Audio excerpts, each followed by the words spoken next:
Hello hi friends, అందరూ ఎలా ఉన్నారు? బాగున్నారా? నేనైతే చాలా చాలా హ్యాపీగా ఉన్నానండి. ఎందుకు ఈ హ్యాపీ కారణం అనేసి అనుకుంటున్నారా? మీరేనండి. ఎందుకు అనేసి మేము ఏం చేసాము అనేసి అనుకుంటున్నారా? అయితే ఈ ఒక్క విషయంలో మాత్రం ఖచ్చితంగా మీదేనండి. నా హ్యాపీనెస్ కారణం మీరే. ఎందుకు అంటే నా వీడియోస్ బాగా చూస్తున్నారు, నాకు వ్యూస్ కూడా బాగా వస్తున్నాయి. ఇలాగే మీరు ఇంకా సపోర్ట్ చేయాలనేసి నేనైతే మనస్ఫూర్తిగా కోరుకుంటున్నాను. ఇవాళ మీ ముందుకు ఏం తీసుకొచ్చాను అనేసి అనుకుంటున్నారా? మా చెట్టువి పచ్చి టమోటా కాయలు తో బజ్జీ కర్రీ ఎలా చేయాలో మీకు చూపిస్తాను. బజ్జీ అంటే మనం తినే బజ్జీ మిర్చి కాదండి, కూర ఏంటంటే పచ్చి టమాటకాయలతో కూర చేస్తారు. చాలా చాలా రుచిగా ఉంటుంది. ఒక్కసారి ఈ వీడియో ఎక్కడ స్కిప్ చేయకుండా చూడండి. ఎక్కడ స్కిప్ చేశారంటే మీరు ఈ టమోటా కర్రీ ఎలా చేస్తున్నారనేసి, అది పచ్చి టమోటాల కర్రీ ఎలా చేస్తున్నారనేసి మీకు మిస్ అవుతారనమాట. అందుకే ఎక్కడ స్కిప్ చేయకండి. నా వీడియో ఫస్ట్ టైం కానీ చూస్తున్నట్లయితే లైక్ చేసి, షేర్ చేసి, సబ్స్క్రైబ్ చేసి, బెల్ ఐకాన్ని క్లిక్ చేసి, అలానే మీ ఫ్రెండ్స్కి, ఫ్యామిలీ మెంబర్స్కి, రిలేటివ్స్కి అందరికైతే షేర్ చేయడం అస్సలు మర్చిపోవద్దు అనమాట. ఇది చూడండి, నేను చెట్టువి ఫ్రెష్గానే కోసుకొచ్చాను అనమాట. పచ్చి టమాటకాయలు కోసుకొని వచ్చి అందులో కొన్ని పండుగ కూడా ఉన్నాయి, చిన్న చిన్నవి, అవి కూడా తీసేసుకున్నాను అనమాట. కూరకి సరిపోదని. అలానే 2 పచ్చిమిరపకాయలు పెద్ద కాయలు తీసుకున్నాను అనమాట. అది కూడా చిన్న చిన్న పీసెస్గా కట్ చేసి పక్కన పెట్టేసుకున్నాను. ఇందులోకి ఏం చేస్తున్నానంటే పచ్చి చింతకాయలు ఒక 2-3 కాయలు తీసుకొని ఇలాగా కట్ చేసి వేస్తున్నాను అనమాట.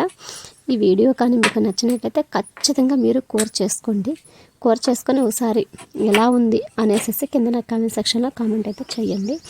అలానే ఈ పచ్చి టమోటా కాయలలో ఉండే పోషక విలువలను ఒక్కసారి చెప్తా. పచ్చి టమోటా కాయల్లో ఉండేది ఏంటంటే యాంటీ ఆక్సిడెంట్లు, విటమిన్ బి మరియు కే, ప్రోటీన్లు, సల్ఫరస్ మరియు ఫైబర్లు అధికంగా ఉంటుంది.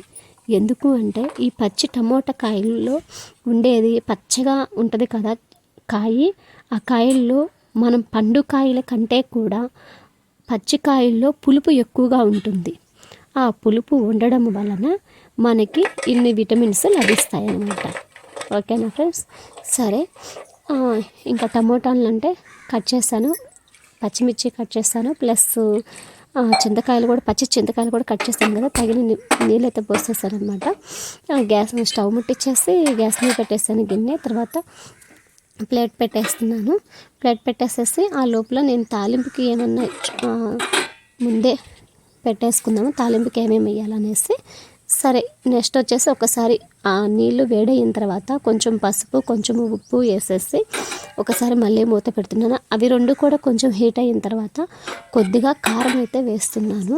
ఎందుకంటే పచ్చిమిర్చి వేసాం కదా, కానీ కొంచెం కారం వేయడం వల్ల కొంచెం టేస్ట్ ఉంటుంది అనమాట. అందుకే కొంచెం మళ్ళీ కారం వేసేసి మళ్ళీ మూత పెట్టేస్తాను. అవి ఉడికిందా లేదని ఒకసారి కలిపెట్టేసేసి మళ్ళీ మూత పెట్టుకోవాలన్నమాట. ఎందుకు వేసి అట్లా చేయడం అనంటే మనకి ముక్కలు బాగా గ్రేవీగా రావడానికి అట్లాగా మళ్ళీ కలిపెట్టేసి మూత పెట్టేసాను.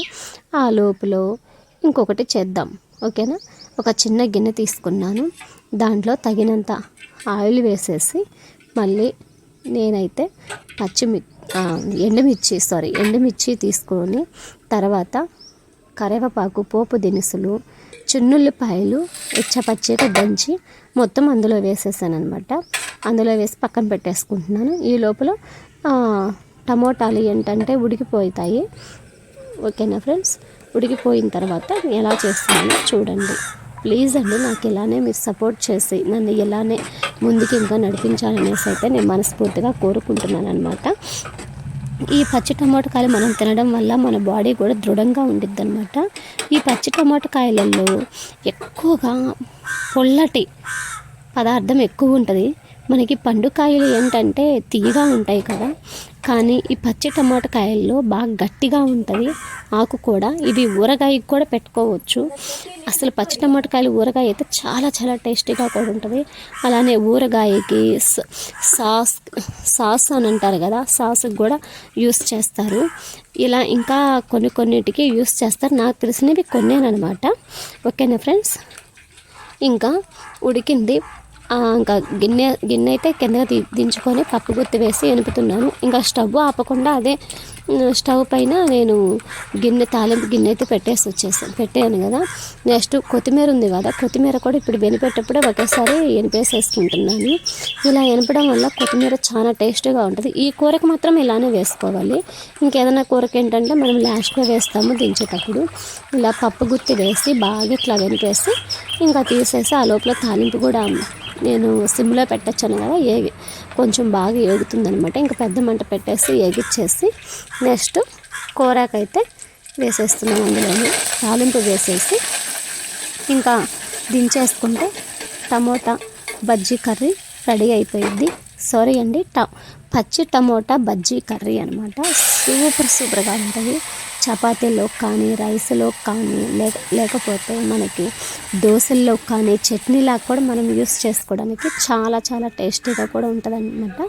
ఇది ఒక్కసారి మీరు కానీ మీకు అందుబాటులో కానీ పచ్చి టమోటా కాయలు ఫ్రెష్గా కానీ దొరుకున్నాయి అనుకుంటే మాత్రం ఖచ్చితంగా అయితే మీరు ట్రై చేయండి. ఇది చూడండి, ఈ కూర కోసం నేనే వెయిట్ చేస్తున్నాను అనమాట. నాకు చాలా చాలా ఇష్టము. నాకు ఇష్టమైన కర్రీ ఏంటి అని అంటే